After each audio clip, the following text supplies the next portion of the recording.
I'm ready when you are, so.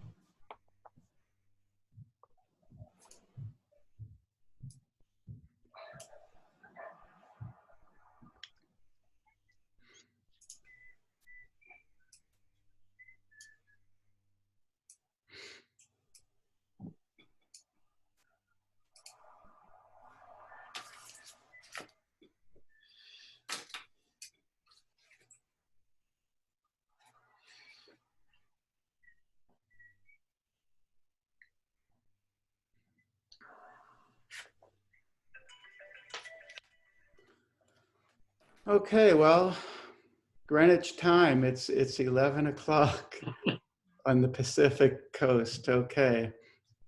Well, I'd like to welcome everyone, external examiner, committee members, audience, David's friends, family, and of course, David. This morning we are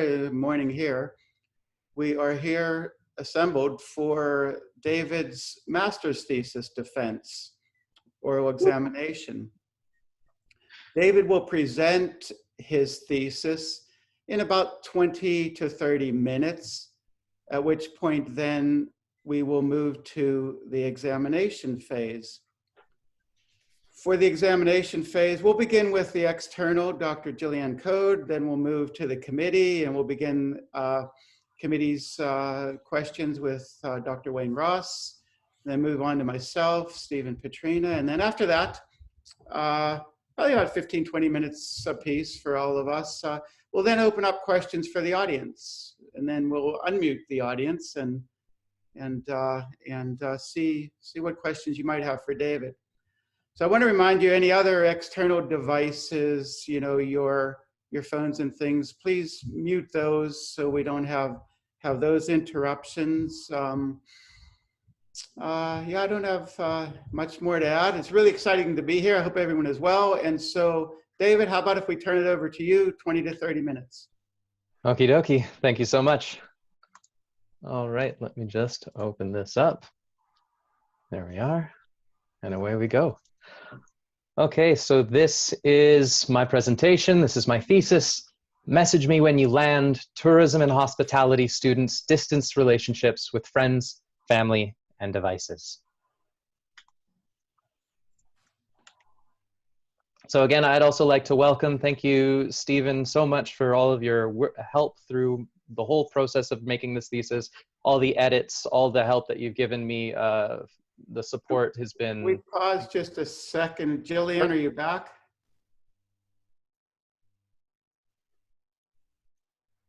Sorry, David. No problem. Yes, I am. I got kicked out. Okay, good. I'm back now, though. Okay, thanks, David. Sorry. No worries. Continuing on again. Yeah, thank you, Stephen. Thank you, Wayne, for coming in. Thank you for your classes. They're really inspirational, and I did learn so much in the 2 classes I had with you. And of course, thank you, Jillian, for coming in as the external examiner.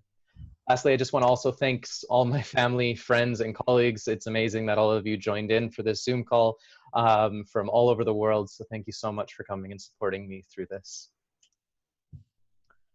So the scope of research for my thesis, well, it looks at how does a group of international tourism and hospitality students create and maintain relationships through the everyday use of multimedia devices, or I call them MMDs. Multimedia devices are our cell phones, but we rarely use them as phones anymore. We're using them for all sorts of different media. To better understand how social media has affected the international tourism and hospitality students' new and held relationships, both here while they were studying in Vancouver and back home. And also to investigate how their media and technology use has affected them in their physically present world. They're coming from all over the place, and they're all connected. Little background about myself. I come from a background of hospitality, working over a decade as a server, a bartender, a performer, in anthropology, where I did my degree at York University. That's me, beardless. Future studies over in Finland. I got to spend 1 year in Finland with some amazing people discussing the future outcomes of lots of different areas of the world. And of course, performance. I like stand-up comedy, musicals, acting. Anytime I can get in front of people, the happier I am. I've been an international student myself, but I've also been a teacher to international students. So this thesis really means a lot to me. I'm a heavy social technology user. I'm on Twitter, I'm on Instagram, I'm on YouTube, I'm on lots of different other social medias, Twitch, Steam. I was on Snapchat for a good long while, Reddit, WhatsApp. And I'm hugely interested in the impacts of technology on society. You see here, I have one of my phones, a camera making video documentaries. I got to try out the Oculus Rift a couple years back. And then this picture on the top there, that's a solar car from the Calgary Stampede many, many years ago. And when it had gone down the road, everyone started booing and thinking, hey, where do you plug it in? So again, it's just the way that technology has completely changed society and how we respond to it is a huge interest to me. So my major problem here is that, well, because technology has become so integral to people around the world, it pushes us to be in multiple places at once, both in our physically present world as well as our digital mediated world. So I wondered, in what ways do international students utilize their MMDs to maintain relationships with family, friends, and the devices themselves? How do the students maintain the relationships at home, school, and online while fostering newer, more immediate relationships? And how do they maintain the relationships with the media and technology devices and apps themselves? So it doesn't matter where in the world we are, we seem to be able to connect. Little theory for my thesis. Well, I looked at Hein's work. She explains that an interaction occurs within a strictly limited span of time, while a relationship sustains over a much longer period. We can measure those relationships by their significance to us, how important they are. While Goffman explains that we create frameworks or frames to organize our experiences better to make sense of our current situations. We can be in multiple places at once. We can be a mother, a sister, a worker, a student, a teacher. We can be in many different frames of mind, and how we put those online determines who we are. Miller et al., they have a need to distinguish how offline and online is replaced by a consideration of many different dimensions of however we grade those relationships. And so I took this from his social scalability to understand that usually when we're in smaller group size, we keep those more private, our private lives to smaller groups of people, while the more public we get, the larger the audience becomes as well. Katyar explains that the last few generations of children and youth crave interactivity in the form of digital learning because of their upbringing and constant exposure to video games and social media. And I know this is definitely true for myself, being a millennial. I grew up with video games and social media, and we do crave it. We crave an online experience, and this was echoed by my participants through my study. Lee explains that international students are much more influenced by social media than domestic students when choosing a career path in hospitality. They're not the people that are looking, they're looking abroad and they're looking online. So it doesn't matter where you are, you're still taking part in a global scale. Our relationships with technologies are a problem that needs to be explored in order to learn about their meanings. The more that researchers know about these relationships, the more we learn about the effects of the technologies themselves. My method? Well, I recruited 12 of my past students from the private college I worked at in Vancouver, BC. That's the list of them right there, but I will show you them very shortly. I utilized common ethnographic or qualitative data collection techniques, including informal participant observation, because I was a teacher with them for 6 months, formal interviews, both individual interviews and group, and then I took many notes during those interviews. I followed an interview guide, but of course, I didn't want to control the entire conversation. I wanted them to lead me where they thought the most important topics were. So the limitations of my study, well, I only had 12 international tourism and hospitality students from 9 different countries. I have Ashita from India. I had Rumi from Japan, Steph from Switzerland, Mariana from Uruguay, Luis from Peru, Oliver, with no photo there, from Korea, Mirelli and Marcelo from Brazil, Gerardo and Andrea from Mexico, and Jasmine and Rachel from the Philippines. Now, Rachel here, she was my first interview, my one-on-one interview, as well as she came back for the group interview as well because she had a couple more things to say.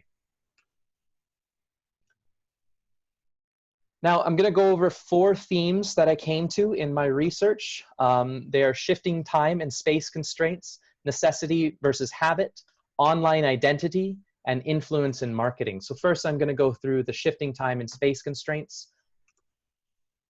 Explaining that here, when we post to our stories, it's not usually a direct message to anyone in particular. It's to a much broader audience. But it is our hope, at least some of my participants explained, it's their hope that someone, maybe in particular, is going to see that and potentially respond within the 24-hour time limit before that story disappears. They might have a crush on somebody, or they might be interested in pursuing a friendship or a relationship with somebody else. And they're just hoping that they'll see it. With instant messaging, the potential for instant conversation is there. With messages, photos, digital stickers, and videos sent and received within seconds. However, I found that responding to those messages never really took priority. Ishida said, I purposely don't see friends' messages and reply after because if they know I text back, I'll get another text. And then eventually they'll just end up calling me, which I don't want. I mean, it's not that I don't want to talk to people. I love my friends. Yes, I do, but I'm very self-dependent person. I would rather enjoy my own company and be alone and do nothing than to discuss somebody else's life. I don't really enjoy that. But people are bugging her, so she just simply ignores it. Doesn't matter how many people are messaging her, she'll message them back on her own time. Now, Rachel, now excuse me for the very long quotation here, but she says that 3 years ago, I turned off my online status on Instagram and Facebook because, you know, I don't want people to see that I'm active or something. Because, like, if they want to text me and I wasn't able to reply or just don't know what to answer or I just don't feel like talking to them, I don't want them to feel like, oh, she's active. Why doesn't she talk to me? Or why doesn't she reply? Something like that. And on the other side, also, I don't want people who I'm used to talking to and who are active, I don't want to see them. If I talk to them, it's the same thing. Like if I'm on Messenger and you're active and I see that you're online on Messenger or Instagram and then you don't reply back to me, I don't want them to feel bad. So that's why I just turn it off. I don't want to feel uncomfortable. Putting up the do not disturb sign like Daffy Duck. Now, Steph explained that for her, it was a lot of self-development. She said, since I've been here, I'm kind of happy to have some distance with my friends because I realize I have a negative impact in my life because they have bad vibes. And I realize that some of them, they draw me down, and some of them, it's not easy because here you have other friends, you make new friends, and the real friends, I always talk to them and I write them. Sometimes you have a huge message and you don't respond and weeks go by and you didn't respond to some people because I don't feel like, I don't want to, she said. These messages that come in all the time, even when we're distant for a very long time, those relationships might not degrade. Those really important relationships in your life, they don't need consistent maintenance. But sometimes a little bit is what they were explaining. Don't respond right away, but respond eventually. For a second theme here, I looked at necessity versus habit. Ling observed that the use of mobile phones are a huge cause of stress in our lives and are seen by many as a source of annoyance, but yet they're such necessary tools to manage our mundane daily tasks. He asserts that even though our lives are increasingly mediated through mobile technology, these technologies provide us with efficiency and utility. Mirelli and Steph, declared their enthusiasm for Google Maps, one of the many map applications that utilize global positioning systems present in nearly all current mobile technologies. So when they first came to Vancouver, they were so thankful that they were able to locate exactly where they were, where they needed to go, and they were constantly lost. They said that even if they didn't need any other social media, they needed Google Maps. That was their biggest thing. After a while, of course, then they got used to it, and then they didn't rely on it as much. Our multimedia devices are so pervasive, they can become an annoyance. They're habit forming, and we find ourselves losing hours of our day mindlessly scrolling through other people's posted lives. Rachel, when she first explained, when she was coming to our interview, she said that she was actually just sitting in her bed, scrolling through Instagram, going through page after page, liking it, not really paying attention.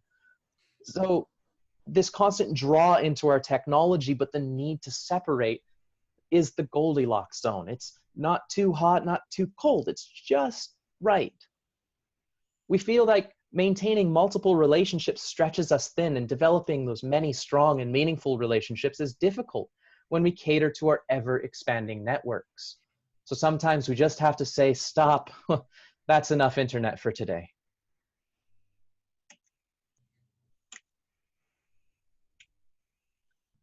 Gerardo, in his use of Snapchats, was explaining streaks. Now, streaks, you can see here in this mock-up that I made, the streak with William is at 37. That means conversations, pictures or videos were sent back and forth to each person in the conversation 37 times. And then they're best friends, and they get little emojis to signify how important those relationships are to them. Mirelli explained how WhatsApp was so integral to her and her family's life, and said that leaving social media would give her friends and family an increase in anxiety, not being able to connect with her. Oliver said if he was away from his phone too long, his hands would shake.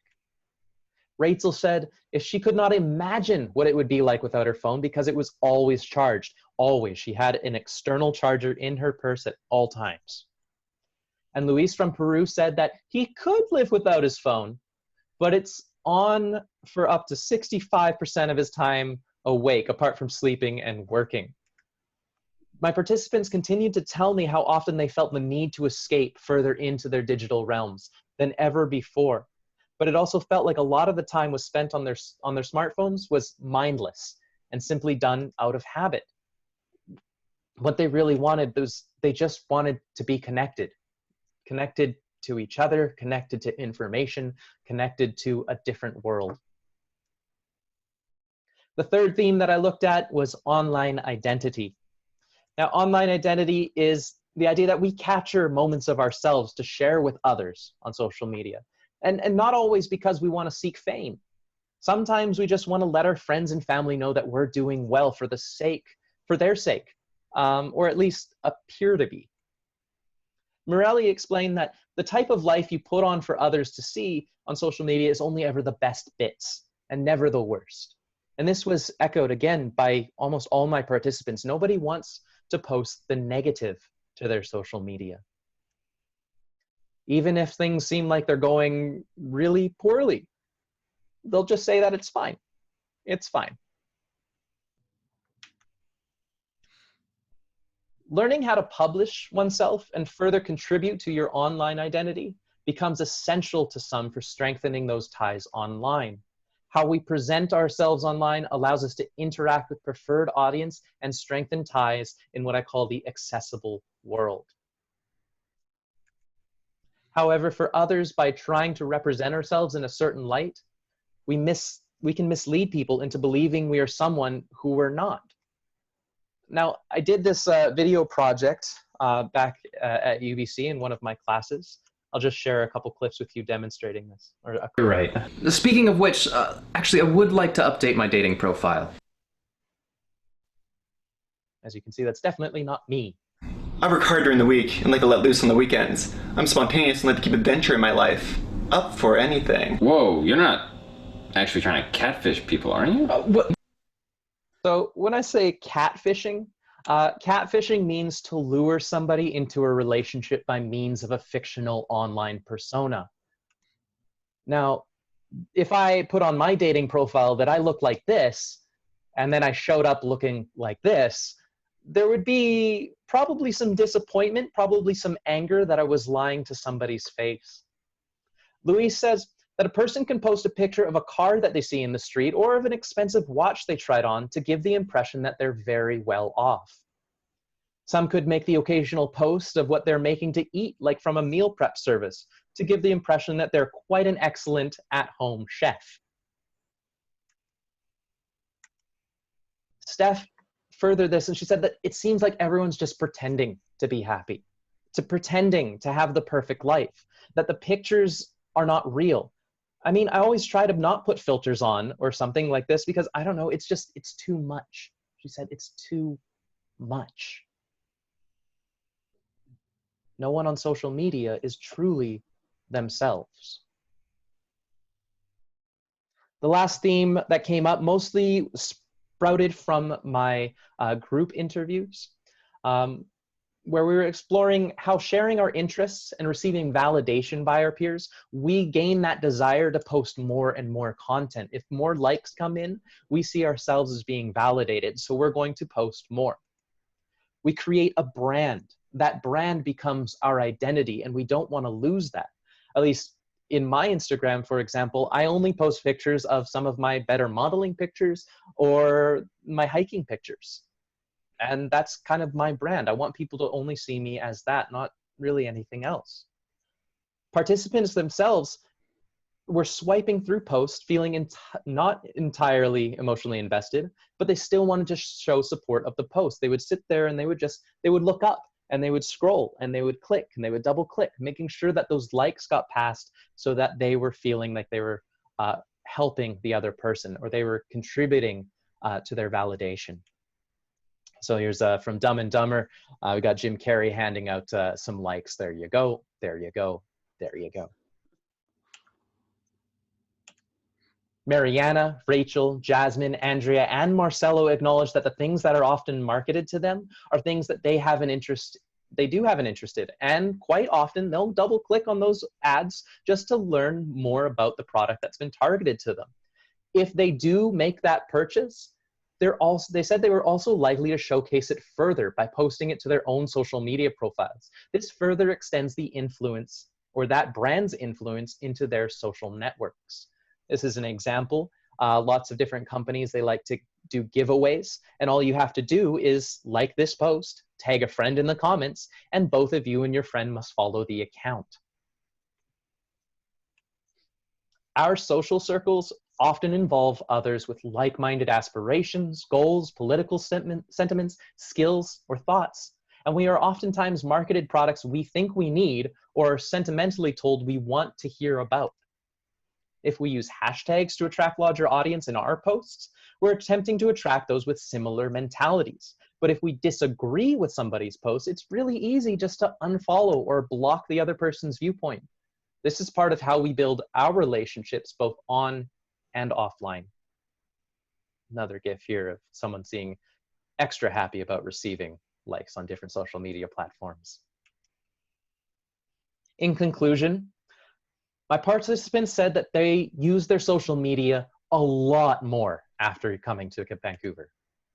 They post memes, photos, and videos to their social media, but don't always keep up their relationships with family and friends directly, though they said most of their significant relationships hadn't faltered. Not all my participants admitted to being completely addicted to their technologies, but they did admit that they were habit forming and were still heavily reliant on their multimedia devices. Another conclusion I came to is that a bond between people may not be restricted to the immediacy and consistency, as one can pick up wherever it was last left off. And while the strength of a relationship may lessen over time, the connection remains. This means that relationships do form over time, as Heinz suggests, but that time can be broken up over longer periods.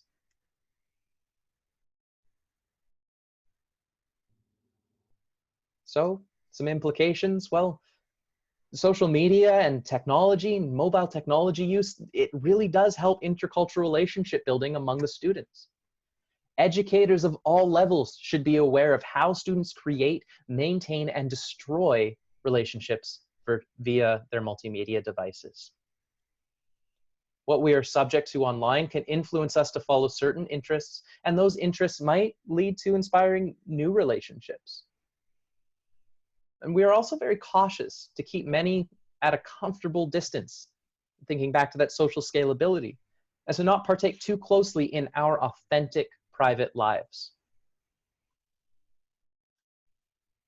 Some recommendations for future research. Well, my favorite theme writing this was on online identity. And I would love to explore performed identity beyond the tourism and hospitality classroom.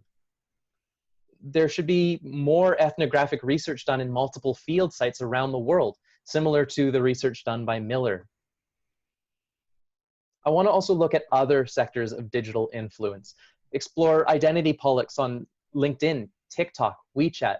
Some of these I didn't really explore too much in my thesis because my participants didn't actively talk about them. Thank you so much. And thank you in a lot of different languages. Oof, okay, well, I think that went well. Thank you, David. That was very helpful.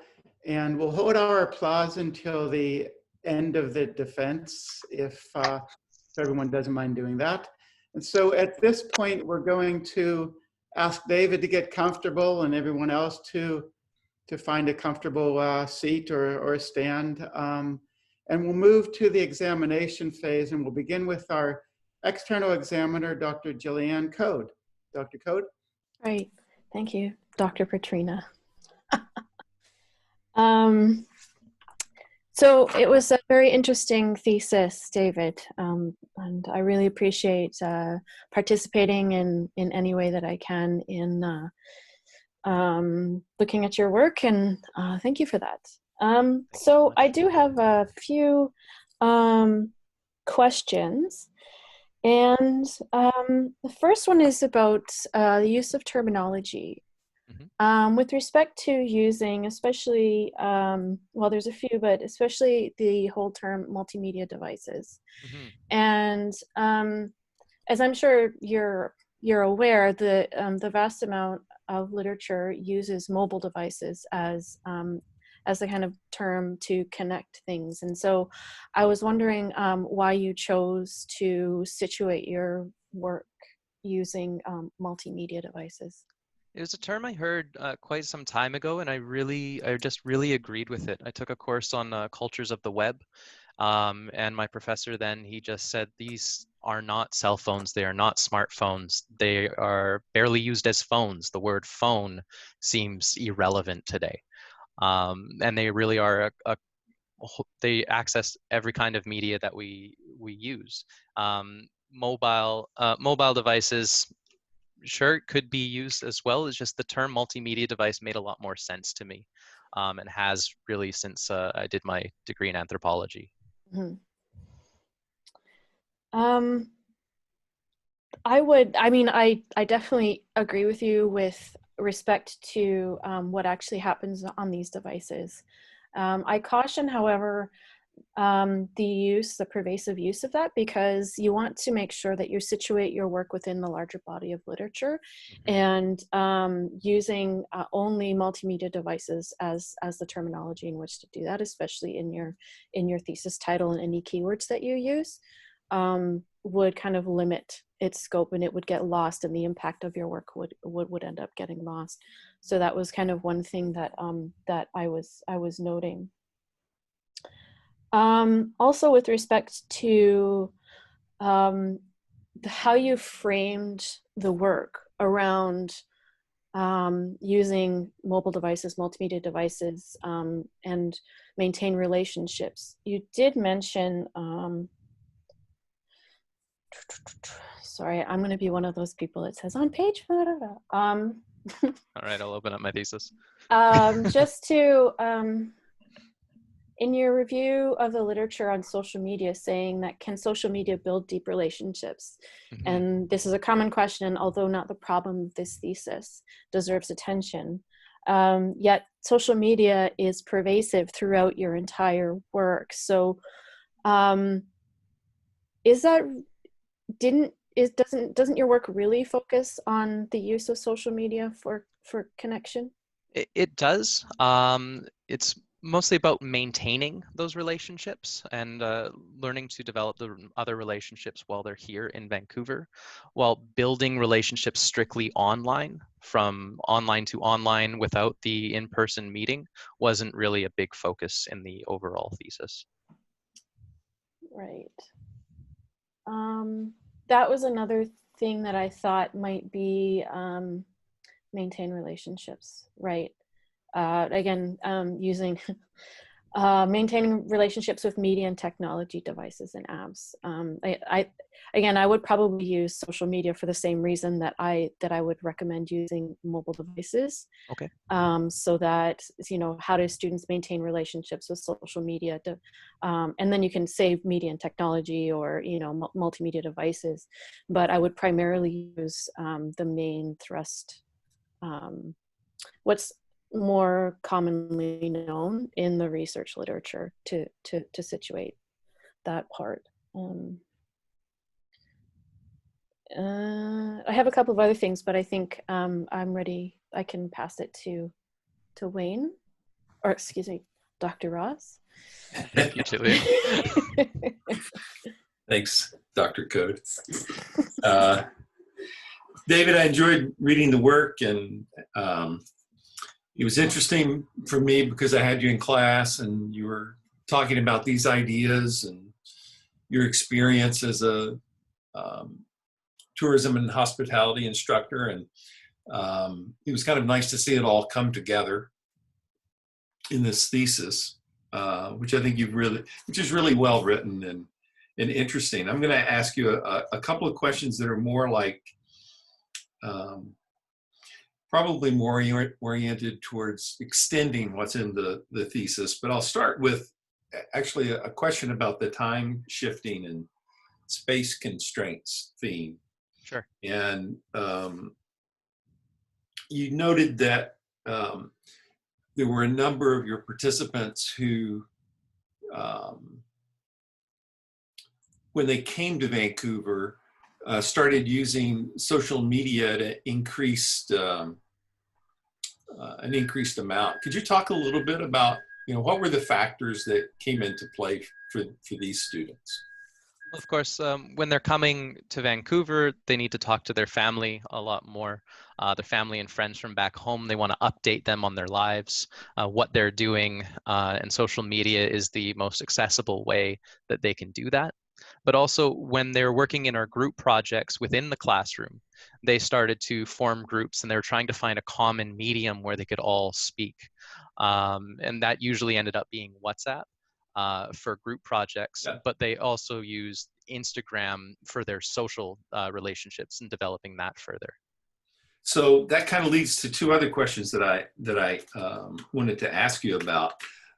One being, what about, I know that this is kind of asking you to speculate a bit, but it raises a question for me about, do, say, international students, are they more engaged in social media than domestic students? Like, okay, if I come from the Philippines to go to college here versus if I live in Vancouver and I go to college here in Vancouver, should I expect that I wouldn't see that kind of increase in social media use as I become a student in a post-secondary program? Yeah, again, like you said, you're asking me to speculate. I'm really not sure. I think that it really depends on the person, and just really what accessible technology there is to people. Did you, now you've been a student, a domestic student and an international student? Yes. How would you, from your own positionality, how would you address that? From my own positionality, I think I did actually use it a lot more just being an international. was more comfortable engaging with people or my interests online than I was to actually go out and try and decipher another language or what was going on with parts of the culture that I wasn't entirely comfortable with. And so there was a lot more comfort for myself just being online with things that I already knew. Yeah. When you were conducting this research with your students, how much of a role did social media play in terms of organizing or doing the interviews or setting up the group interviews, et cetera, et cetera? Huge, actually. I sent an email, a direct email to everyone, but after they hadn't responded, I went to another social media, and I actually was able to get in touch with most of them via Instagram. And then from that Instagram message, they went, "Oh, yes, absolutely. I'll check my email right now." So this leads me to this kind of the second follow-up, and that is, what kind of takeaways are there? And I know that in your research, your participants were talking about maintenance of relationships that they previously had, or that they new relationships that they developed in Vancouver. But what are some takeaways for people who are in the role of an instructor or an educator using social media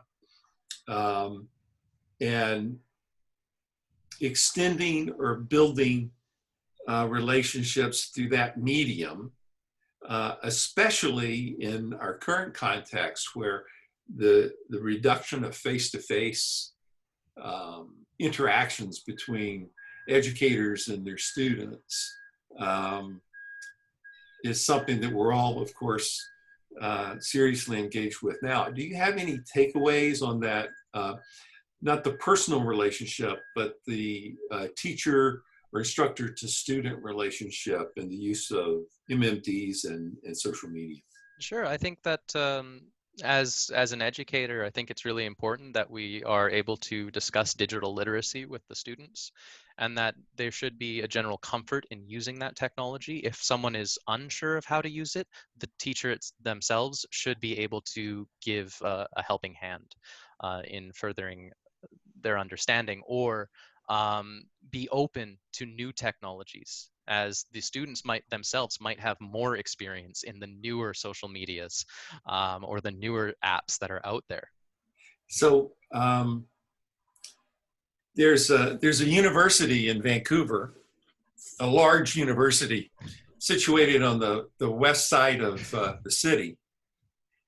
And in the Faculty of Education there, they have a really big teacher education program. I'm not going to name this university, but I know that the dean of the Faculty of Education every year in his address to students in the BED program essentially tells them that they should wipe their social media profiles clean in the name of professionalism. What kind of counter argument or response would you give to that kind of directive if hypothetically you encountered that at a university that you were at? Well, I think that we are always connected. And I remember even just when Facebook started, a lot of mothers were posting their babies and making baby accounts for their child while it was still in the womb. Now, this means that there are pictures on there that are going to be that are not going to be able to be deleted. Their whole lives are going to be online, and removing that history is, well, I think it's harmful. And I think that going into those things, that yes, look at how much they've changed. Look at how they've grown. We're all susceptible of doing lots of things, going out drinking and partying. And I think that's why a lot of employers, they're like, we teach them, our students, to say, go and make sure that that's ultra private, that nobody has access to it. We don't want you to get in trouble for what you've done in the past. But I think with the next generation of people, and the next generation, as we enter this, there's a lot less worry and a lot less care of that, because they're realizing that with over 7 billion of us, we're all doing it. So what does it really matter if I leave something on there for somebody to find? Okay, thanks. Sure. That last question and David, your response is a good segue into a question that I have. But first, I want to just pause and acknowledge your superb work as a student here as a graduate student here at UBC. Thank you. And through the courses and everything, wherein I was a prof. You've been and through this thesis phase, you've been a real joy to work with, and I really appreciate that. And so on the thesis as well, and I really like the depth and the breadth. There's a nice focus. There's a nice, real empirical sense of data collection and a nice empirical sense of analysis and interpretation.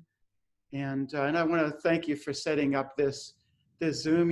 Conditions are not routine, normal right now, but seemingly, we all feel comfortable here. And so you did a good job, and I appreciate you inviting in and an audience. And then with that said, I really appreciate the time taken here by our external examiner, Jillian, and committee member, Wayne. And so, so with that, let me just segue into a question that is drawn from the fourth theme, right? And so that fourth theme, influence and marketing. And I like that. I think it's a little bit undeveloped, but I want to give you a chance here to expand on that a little bit. And like I said, I think there's a nice sort of like transition from the previous the very last question with you, Dr. Ross, and yourself. And so I'm going to move back to a page, just like Dr. Code. I'm going to point out a page number here, pages 40 and 41. Little bit of, it's the end of chapter 3 where you provide a nice set of examples for data analysis. And so we're moving from some of your participants' quotes. Participants, by the way, extremely rich comments and commentary and responses. And so thank you, participants. So one of your participants says this, David, page 40 and 41. She or he says, because I don't want to go back to my old life, but I will go back to my old life for 2 months and then continues. So this is fascinating stuff, I think, for all of us, for educators, and as you were saying, sort of like that point wherein, a mom and a dad might have, mom or dad might have, posted some baby pics and children grow up and so on and so forth. And there's, immense richness and reasoning to that. And so, but here we have, we have an adult, saying, okay, I've got an old life and ostensibly a new life. That's fascinating stuff, right, for all of us. And so, but it's coded within that influence and marketing theme. And I'm wondering if you can talk a little bit more about that. Is there an allusion to sort of like, okay, well, we're all online and seemingly more than ever right now under COVID-19 conditions. And, is this marketing more about lifestyles and products, or what's going on here? Yeah, I look at influence on lifestyles, particularly with other people's showcased lives, and what they're, again, showcasing on their own online identity. And that identity itself is very influential for other people. Now, the participant quote that you're reading there, she was really influenced by another person that was checking out her apartment.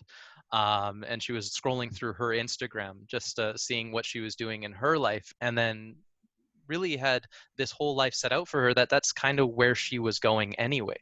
So this even furthered her desire to continue going with her initial plan. She knew that there was a lot of problems back home politically. And then this online displayed life was fascinating, and she wanted to continue, and it influenced her further that said, hey, you know what, this is going to be my life. And I'm just really happy to see what I can take a quick glance at what to expect. Yeah, that helps. I mean, she seems a little bit torn there. So, I mean, kind of like shifting over to these social media platforms. Is there sort of like an old life? I mean, you being an avid, what you might call that, a heavy user of, media and technology, and Dr. Code raises some really good points on terminology there. And so, so do you have an old life over in some of those social media platforms, and you're on to your new life in others? Yeah, I mean, I don't use Snapchat anymore. I used to use it a lot. In fact, I remember I was dating this one girl, and she simply said, "I don't want to talk to you anymore because you post too much." And so it was realizing that, okay, wow, this segment of my posted life isn't maybe the best outlet, or I'm not posting the right kind of things and sharing them on this particular app. So I think there's definitely a oh, that's going to be hard for me. Compartmentalization. Why is that hard? Of the different identities that are framed in the different social media apps. Yeah, we will not ask you to break down that you post too much quote right now, but Oh no, it was nothing weird. I understand. Yes, we understand. So I think we have time for, given the proceedings right now. What do you say we cycle back through the committee, and then we'll open it up to audience questions. And so we'll cycle back to our external examiner, Jillian, Dr. Code. Sure. Okay. So this is kind of a more overarching question. I just want to note that there's always at least one person on any graduate committee who refers to page numbers. And I don't know, this is the first committee I've been on with Stephen Wayne, but there's always that one person. It's like reviewer number 2. There's like, yeah, it's a nitpicky kind of funny thing. Anyway, so that's why we're all smiling, because there's always one. And I never thought that I would be that person, but here I am. Anyway, so this overarching question is really, given that your observation, at least from yourself, that you, especially as an international student, you engaged in social media through connection and other things quite more than you would as a domestic student. What do you think the relative importance of social media then would be for international students? Relative importance of social media. Well, I think it's just it's finding where you're comfortable. Really, it's setting up a safe space that you can turn to. You have access to more people that you have those strong relationships with, those immediate relationships. They say your parents. Maybe making an international phone call is going to be really quite expensive, but just quickly sending them a, "Hey mom, I just need to talk. Can we do a video call, or can we just chat?" I think that's really important to have that as kind of a lifeline. And I know, again, sometimes there were things that just did not go so well for me, and I was just so thankful that I was able to hop on one of the public Wi-Fi's or my own Wi-Fi, and then just be able to start a conversation with somebody I knew would respond pretty quickly. Yeah, I think that's important to note. Also is, and perhaps an area of future research would be to look at, because this is, like, you're talking about maintaining relationships and using social media and mobile technology to maintain those relationships. The social isolation that international students face, and that a lot of domestic people are now facing because of this crisis that we're currently in. And maybe that's part of what you can add to your last section when you're talking about the COVID-19 situation. But it's a really good point, I think, right? Because it is important, and that lifeline, however it comes, is critical. This other question I have is with respect to, I think, building on what Stephen was saying with influence and marketing. And the way you coded around online identity was interesting to me, because some of the sub pieces under there is about the pretending, the perceived self, the posted self, personal versus private, and all of these things. So I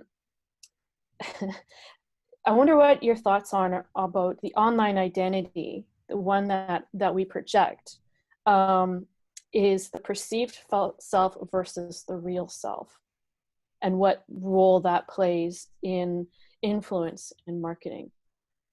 Well, again, I think it depends on which social media application you're using, and my participants were pretty good at explaining that too. How on WhatsApp it's more of a private app where you're just talking within your groups, and those groups you share more private things, more intimate moments.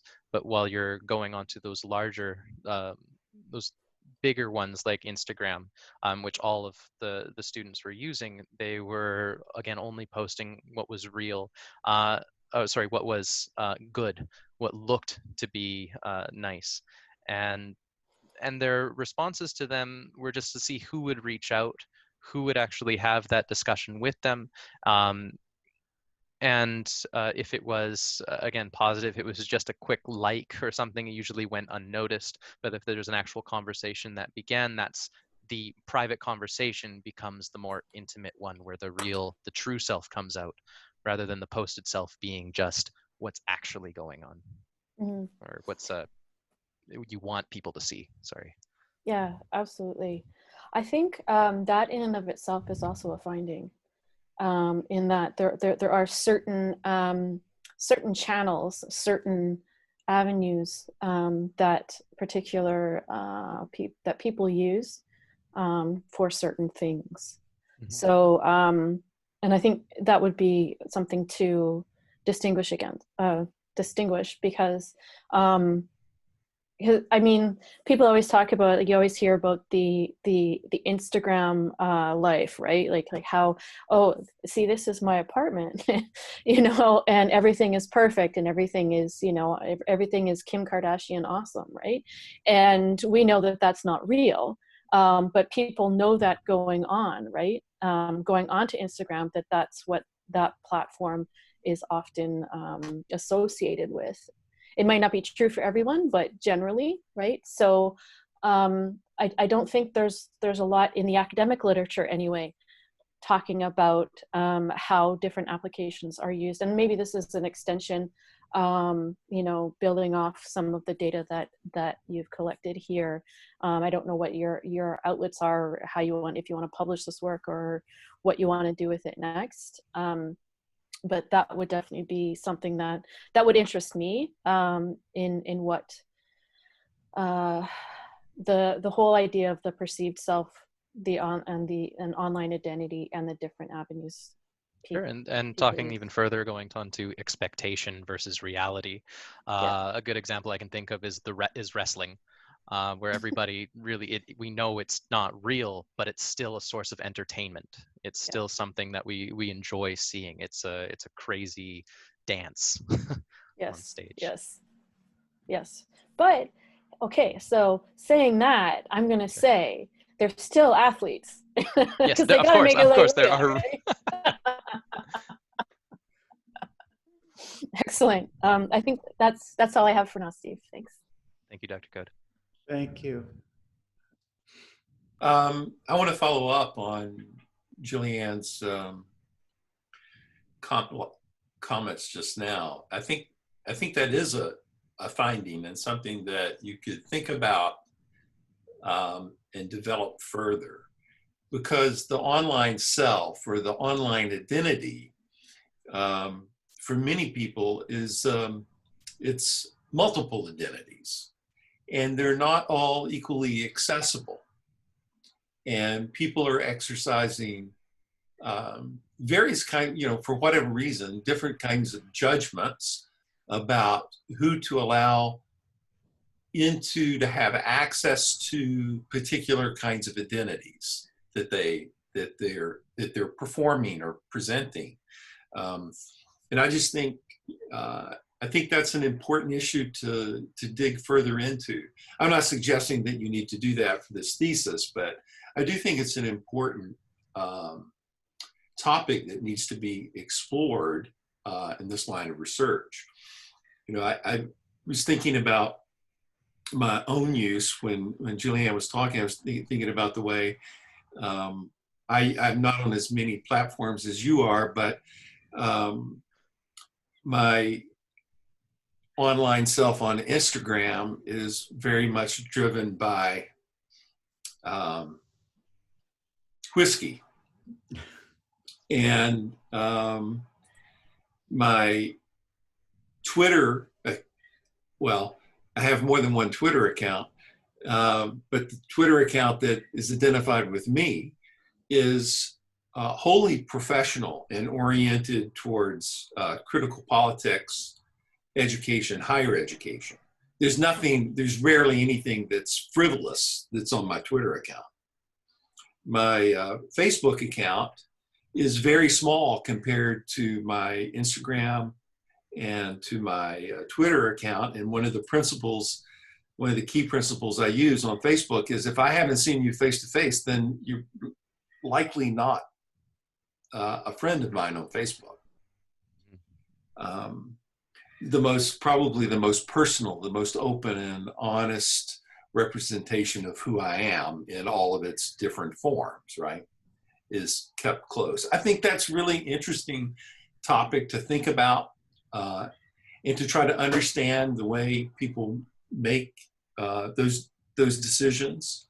So I just wanted to highlight that. I also wanted to ask you about in the last section, 5.3, I won't quote the page number, but I'll quote the subheading number on tourism hospitality amid COVID-19. I found it really interesting there as you address these issues, and you get to, you have in figure 5.1, you have the McDonald's with the self-ordering kiosks, which have suddenly become really unavoidable in London Drugs now or at Home Depot. I mean, you essentially are compelled to use the self-checkout, right? When you're discussing this in this section, you're talking about the impact of, I don't know if you'll agree with the way I put this, but the impact of automation on face-to-face interactions and the reduction there. And I was wondering if you could maybe just talk a little bit about automation, the minimizing of face-to-face impacts, and what you see as implications for tourism and hospitality industry, but also for the education industry. Sure, absolutely. Yeah, with the more and more automated things become, the more we're forced almost to interact with digital rather than the face-to-face interactions. And when I was teaching my tourism and hospitality class, this is a topic that was, of course, something that people were a bit afraid of, because they're realizing that, oh, yes, it is really great to be able to speak multiple languages, to work in hotels, to give that personalized experience to somebody else. But a lot of people, they just simply don't want to interact with people if there's another option available to them. We're seeing lots of these automation inventions coming around. I remember seeing a robot that goes down and delivers room service in hotels. So no longer is a person required to drop off that food or require a tip. So it's saving money on the business's side, apart from the initial costs of the automation. Now, as these things continue to become automated, it just means that we have to start thinking more creatively. What is missing from our lives, that this in-person interaction, this hospitality that we give to people, what is it about it that people do crave? What do people need that goes against automation? Now, I think automation is incredible. I see it going further and further. Yes, I put the McDonald's one there, but as you said, like Home Depot, London Drugs, a lot more businesses are starting to do the automated service. There's a restaurant in Japan where you put in an order for noodles, the door comes up, you get your noodles, and the door comes down, and you never have to interact with another person through the entire meal. Again, it really depends on the person. Maybe this means that we are able to focus more on our personal relationships, more on our significant relationships, while our service relationships remain just that. They remain service relationships apart from how we interact with a person to person. Yeah, and that's really important. I mean, I know you're a former bartender, and you have that as a customer sitting at a bar, a customer who's interested in drinking cocktails. I really, I went to restaurants and bars in town here, highly influenced by who the bartenders were and what that interaction was like. Mm-hmm. Now, watching bartenders mix drinks and do stuff on Instagram just doesn't have the same effect at all. There's just like, I don't see any connection there with my interest in whiskey and cocktails, and that part of my life, which is, as Steve can attest, is a major part of how I spend my time. But I think once again that's an interesting finding, and in this context that we're living in now, I can see how relationships are going to change. It's one thing, for example, as a tourist, to listen to an audio guide as you go through, say, an ancient historic site, versus having a person that's there as a certified guide who's leading you and interacting with you to experience that place. And I think there are of course pluses and minuses, but there is that loss of the relationship with the person, even who's providing the service, right? Mm-hmm. And I think that the relationship really stems from the randomness that can occur, the unexpected. When you're just listening to an audio recording, or you're tuning into something that's been digitally put out there, you're going to get exactly what you expect. But the relationships that I've formed as a tour guide or as a bartender, they're when you meet the people, have a discussion, and something catches you off guard. And that's where the discussion happens. That's where something new can stem from. Right. And I think that's really important to maintain that unexpectedness. Yeah.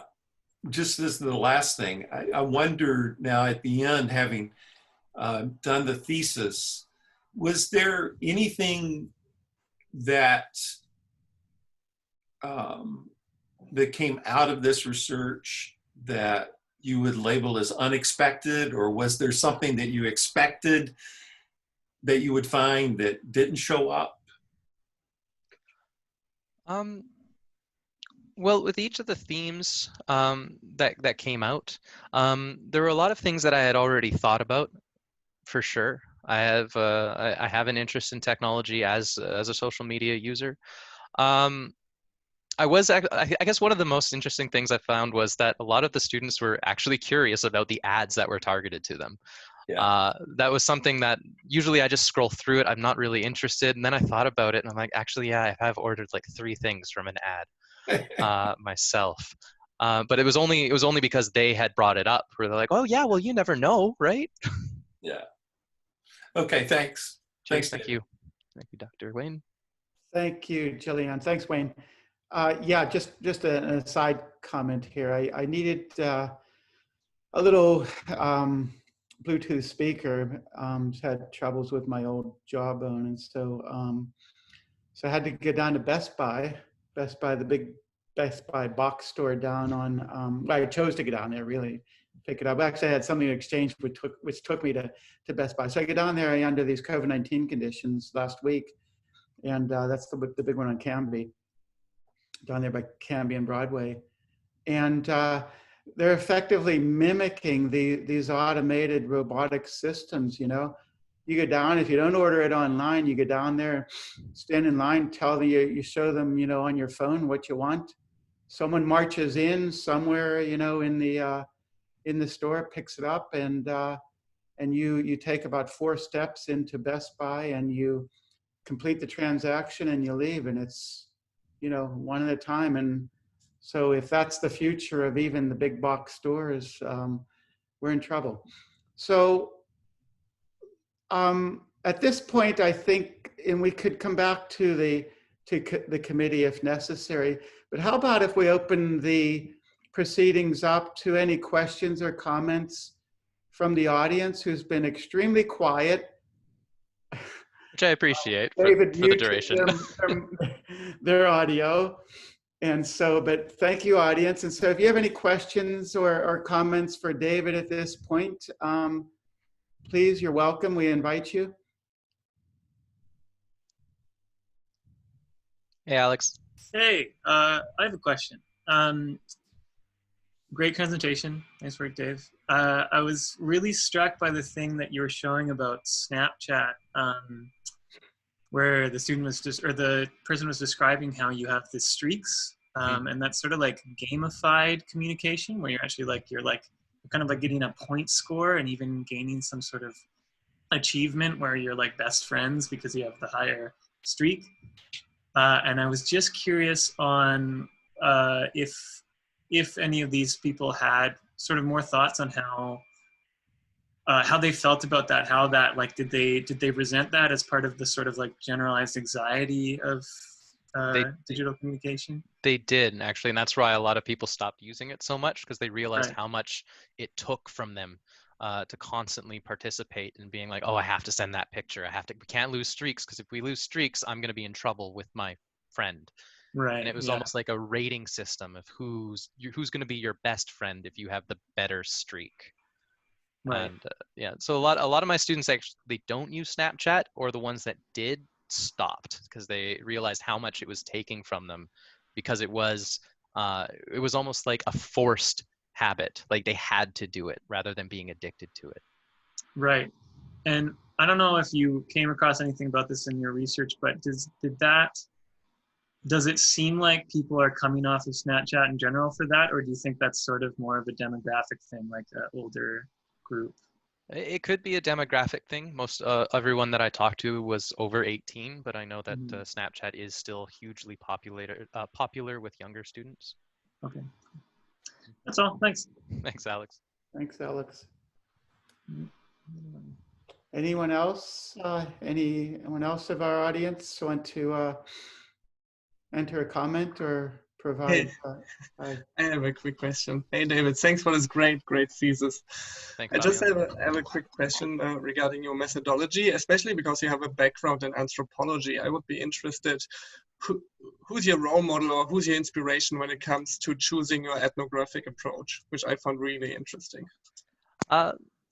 Let's see. From just in anthropology in general, I think some of my favorite people were the people that I was in class with and some of my professors at York. It wasn't like an archaeology class so much, it was all social anthropology. So one person in particular, Gary Gold, he taught me in 2 classes, imagined communities and cultures of the web. And both of those really pushed me towards looking at how people are changing in the way that they interact online.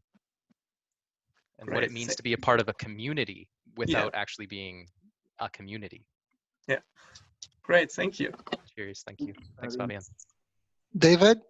Hey, Alberto. Alberto? Yes. Hi. So I'm Alberto. I'm a PhD candidate of anthropology at Carleton University. So I have a question. How do you think the relationships between people after social media phenomena have changed in a way that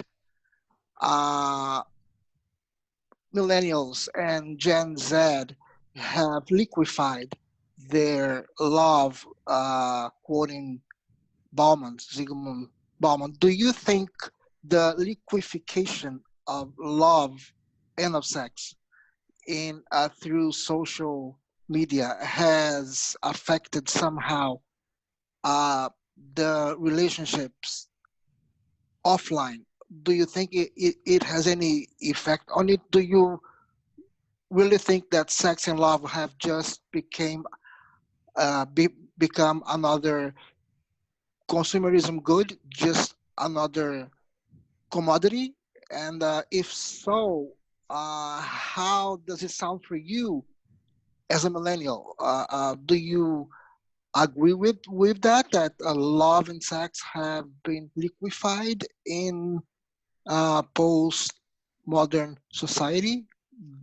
Well, I Did you think, get my yeah, I think I question? understand what Yes. your Yeah. point is there. Yeah. And I definitely think with a lot of the younger generations, just with access to dating applications like Bumble and Tinder, Grindr, all of them, there is a commodification of that relationship, of just saying, it's like, well, this is an image that I want. Do I want it? Maybe. Nah, I'll pass on this one. Maybe I'll give them a chance and actually meet them in person. But I also think that being online, it's given us the ability to just kind of give up easier too, and say, you know what, I'm not interested, and then move on to the next, because as they say, there's always more fish in the sea. And taken that, there's another dating website, the Plenty of Fish, taken exactly from that. And there's just so much out there that I think people are, maybe they're lowering their expectations of what in person might be like, but also striving for perfection, which might not always come at all. Yeah. Okay. Thank you. Cheers, Alberto. Thanks, Alberto. Okay.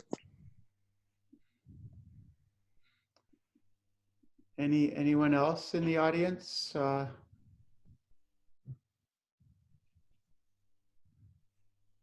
Going once? Anyone? Got my sister, my parents, my partner's parents, Crescente and Marie Carmen. Your sister has a tough question for you, I understand. Has she? Jenna?